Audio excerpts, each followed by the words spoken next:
Nick, just to get the perspective from Tel Aviv, both Israel and Hamas are signalling that the truce has been extended, but Israeli officials have yet to confirm the logic for it, why they're doing it. I mean, previously they'd said that we're going to go back to bombing Hamas pretty quickly. Do you think this is a U-turn?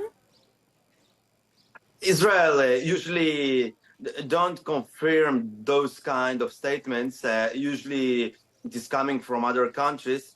And from the Israeli perspective, as long as the hostages will continue to come, the government will not return to the bombardment of Gaza, because there is a lot of pressure coming from the relatives of the families. They want their close ones, loved ones back home, and they also very anxious after they saw that some of the elderly people that came back wasn't in such a good condition, because there is a lack of medication and medical treatment in the tunnels, of course, in the captivity, as they received before in Israel. And one of the elderly women is in a very critical situation because she didn't receive her medical what she need, medical treatment. That's why the relatives demanding all the hostages to be back, and just after that maybe to return to the war.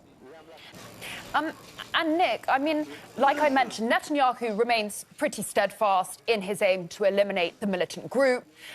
He's talked about the continued bombardment of Gaza. Do you expect the IDF to resume ground operations with the same intensity as well?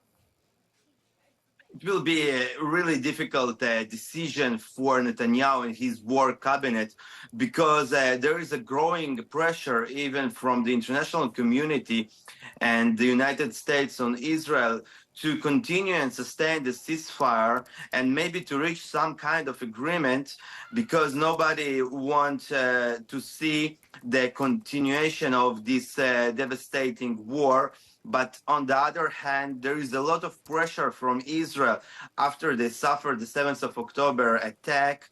They want that it will never happen again. And the only solution, as many of the Israelis see, is to destroy Hamas completely, so it will not govern Gaza anymore, and to put in Gaza some international community government or Arab government, some government that can be controlled and will not terrorize Israel anymore, and could sustain a long-term peace with Israel.